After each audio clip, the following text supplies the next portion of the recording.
एक शुरुआत ढूंढो तो उसके पीछे एक और शुरुआत मिल जाती है। हर शुरुआत के पीछे कई शुरुआत होती हैं। ये ऐसे ही है जैसे कोई क्षितिज को यानी होराइजन को पकड़ने की कोशिश कर रहा हो, जो कभी हाथ नहीं आता, वो आगे ही आगे चलता रहता है। फुटाला लेक के किनारे बैठकर हम अगर नागपुर का इतिहास छूने की कोशिश करें तो चलिए देखें कहां तक पहुंचते हैं।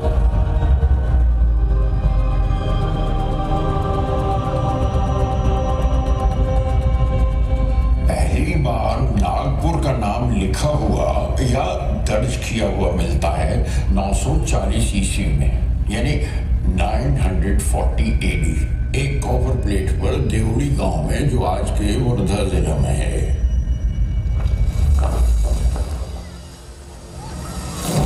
लेकिन नागपुर ये नाम आया कहां से? इतिहास इसके दो सबूत बताता है। एक तो ये कि ये कस्बा या शहर जो भी था उस वक्त नाग नदी के किनारे बसा हुआ था, उसी से इसका नाम नागपुर पड़ गया। दूसरा ये कि नागा नागी कबीले के लोग यहाँ रहते थे। एक ट्राइब थी, आदिवासी लोग जो नागा कहलाते थे, उनकी वजह से इसका नाम नागपुर पड़ा। रामायण में जिक्र आता है कि वंध्या और सतपुड़ा के बीच में घना जंगल था, जो दंडकारण्य के नाम से मशहूर था। अब नागपुर उसमें शामिल था और ये भी विदर्भ का अहम कस्बा था। 250 ईस्वी मतलब AD में वाकाटक वंश के राजा विंध्या शक्ति ने विदर्भ में अपना राज स्थापित किया। उनके बाद उनके बेटे के बेटे यानी पोते रुद्रसेन II यानी रुद्रसेन II स्वर्ण युग के चंद्रगुप्त II की बेटी प्रभावती से शादी की। रुद्रसेन ज्यादा दिन जिंदा न रह सके तो उनके बेटे दिवाकर सेन गद्दी पर बैठे, लेकिन अभी कम उम्र थे, इसलिए प्रभावती ने राजपाट संभाला और पिता के हाथ से कुछ बड़े ओहदेदारों को बुलवाया। एक मिलिट्री और एक सिविल यानी फौजी और शहरी इंतजाम संभालने के लिए। जो शहरी इंतजाम संभाल रहे थे वो विश्व प्रसिद्ध संस्कृत के महाकवि कालिदास थे।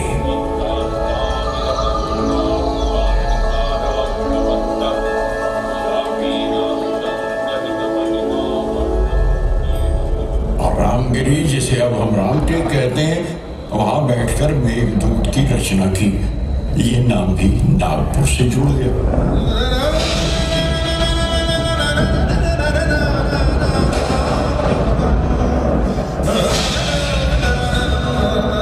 इतिहास की करवट भी कभी कभी एक सदी लंबी हो जाती है और दौर बदल जाते हैं। 13वीं सदी में जब दक्षिण यादव राज के तहत था, मराठी लिटरेचर ने बहुत तरक्की की और नागपुर की आम जनता की जबान मराठी की थी। पहले मराठी कवि मुकुंद राज का जिक्र भी उसी सदी में मिलता है। हेमाद्री नाम के यादव राजा ने अपने जमाने में बहुत से मंदिर और दूसरी इमारतें बनवाई और वो हिमाड़पंथी आर्किटेक्चर से मशहूर हो गए। आदासा, अम्बोरा, भोगांव, रामटेक नागपुर जिला में और बहुत सी जगहों पर हिमाड़पंथी मंदिर अब भी देखे जा सकते हैं। लेकिन 13वीं सदी खत्म होते होते 1318 में कुतुबुद्दीन मुबारक शाह ने यादव राजा हरपल देव को हराकर विदर्भ और महाराष्ट्र के एक बड़े हिस्से में इस्लामिक कल्चर की शुरुआत की।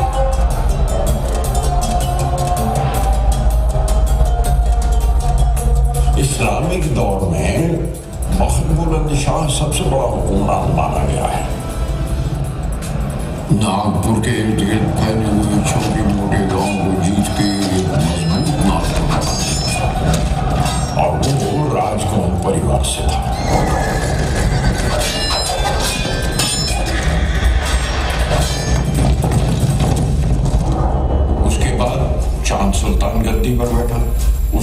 नागपुर को अपनी राजधानी बना लिया। चांद सुल्तान ने मशहूर जुमा तालाब बनवाया जो अब गांधी सागर कहलाता है। वहीं से सारे शहर को पानी सप्लाई होता था और शहर के गिर्द दीवारें और गेट बनवाए जिनमें जुमा गेट अब तक मौजूद है और गांधी गेट कहलाता है। जब चांद सुल्तान की मौत हुई 1739 में, तब उनकी बेवा यानी विधवा ने राजपाट का एक फैसला करने के लिए मराठा राज के सरदार रघुजी भोंसले को दावत दी और 4-5 साल के अंदर ही रघुजी ने सारा राजपाट संभाल लिया और मराठों का दौर शुरू हो गया। सेकेंड एंग्लो मराठा वॉर 1803 में दूसरे रघुजी भोंसले और ग्वालियर के दौलत राव सिंधिया मिलकर अंग्रेजों से लड़े।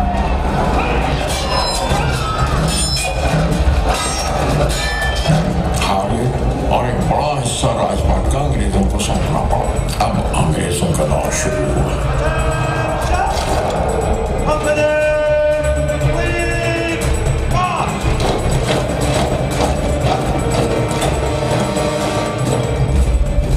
1817 में फिर तीसरी एंग्लो मराठा वॉर वो जंग हुई। अप्पा साहब जम के लड़े अंग्रेजों से।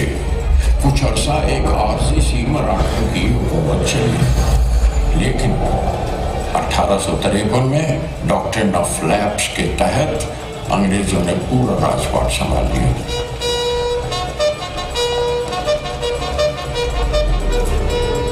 ये हमारी आजादी की पहली लड़ाई 1857 से ठीक 4 साल पहले की बात है। अंग्रेजों के हाथ पांव ऑक्टोपस की तरह हिंदुस्तान में फैल रहे थे। 1861 में अंग्रेजों ने नागपुर को राजधानी बनाकर सेंट्रल प्रोविंसेस की स्थापना की। 1891 में कांग्रेस का 7वां अधिवेशन नागपुर में हुआ और उसकी वजह से आजादी आंदोलन में एक नई लहर दौड़ गई। 1907 में अंग्रेजों ने हिंदुस्तान का सर्वे किया और जैसे नाभि जिस्म की नसों का केंद्र होती है, वैसे नागपुर में 0 माइल पत्थर रखा गया। इस तरह नागपुर हिंदुस्तान का केंद्र बिंदु यानी सेंटर बन गया। एक तरह से नागपुर हिंदुस्तान की नाभि है। 1907 ही में लोकमान्य तिलक कांग्रेस के एक्सट्रीमिस्ट ग्रुप के बड़े लीडर बन गए। नागपुर में दादा साहब खापर्डे, डॉक्टर बालकृष्ण शिवराम मुंजे, डॉक्टर केशव बलिराम हेडगेवार तिलकवादी स्कूल को रिप्रेजेंट करते थे। उसी साल कांग्रेस का अधिवेशन नागपुर में होने वाला था। लोग चाहते थे कि तिलक ही उसके अध्यक्ष हों। स्कूलों कॉलेजों के विद्यार्थियों ने तिलक, लाला लाजपत राय, अरविंदो घोष, बिपिन चंद्र पाल की तस्वीरें लेकर जुलूस निकाले। मॉरिस कॉलेज के विद्यार्थियों ने अपने यूरोपियन प्रोफेसरों का स्वागत वंदे मातरम से किया। नागपुर की गलियां मोहल्ले वंदे मातरम के गाने से गूंज उठे।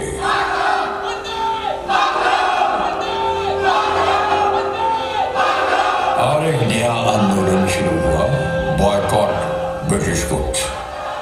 1920 में जब तिलक का देहांत हुआ, कांग्रेस में काफी तब्दीलियां शुरू हो गई थी।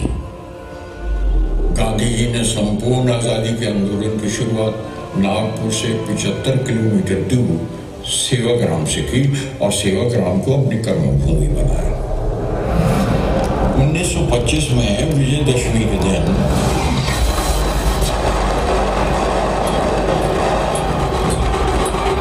डॉक्टर केशव बलिराम हेडगेवार ने नागपुर में आरएसएस यानी राष्ट्रीय स्वयंसेवक संघ की स्थापना की, जो आज दुनिया की सबसे बड़ी एनजीओ है। मार्च 1929 में साइमन कमीशन के मेंबर जब नागपुर पहुंचे तो विद्यार्थियों ने कमीशन के खिलाफ जुलूस निकाले और 14 जुलाई को हिस्लॉप कॉलेज की इमारत पर हमारा नेशनल फ्लैग लहराया गया। 16 अप्रैल 1930 को नागपुर वॉर काउंसिल तैयार की गई। 12 अगस्त 1942 इतवारी रेलवे गोदाम और पोस्ट ऑफिस को आग लगा दी गई। ये क्विट इंडिया आंदोलन का एक हिस्सा था। 1942 में जब कांग्रेस ने क्विट इंडिया का आंदोलन शुरू किया तो नागपुर ने जोर शोर से उसका साथ दिया। 15 अगस्त 1947 हिंदुस्तान आजाद हो गया। नागपुर में ऐतिहासिक सीताबर्डी किले पर राष्ट्र ध्वज लहराया गया। At the stroke of the midnight hour, when the world sleeps, India will awake to life and freedom. 14 अक्टूबर 1956 श्री बाबा साहेब अम्बेडकर की लीडरशिप में नागपुर में 3,80,000 लोगों ने बुद्ध धर्म इख्तियार किया। दीक्षा भूमि एक बड़ा पवित्र स्थल है नागपुर में।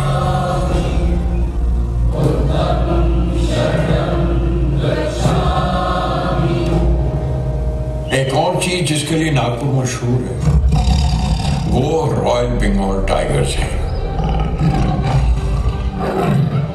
बल्कि नागपुर को संतरा नगरी के साथ साथ टाइगर कैपिटल ऑफ इंडिया भी कहा जाता है। प्रिंट मीडिया में भी नागपुर का योगदान कम नहीं है। देश सेवक नाम से पहला मराठी अखबार 1907 में शुरू हुआ और 1922 में संस्कृत का पहला बाई मंथली मैगजीन निकाला।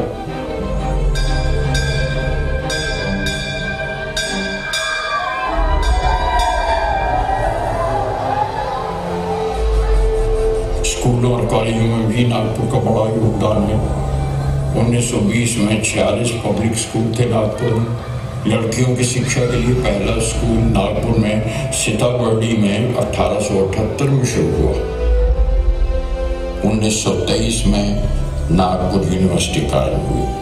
Government medical college establish in 1947 वो एशिया का सबसे बड़ा मेडिकल कॉलेज था। नागपुर में एक अनोखा त्योहार होता है महारबत, जो हिंदुस्तान में और कहीं नहीं होता। बड़े बड़े पुतले बनाकर निकाले जाते हैं नागपुर की सड़कों पर।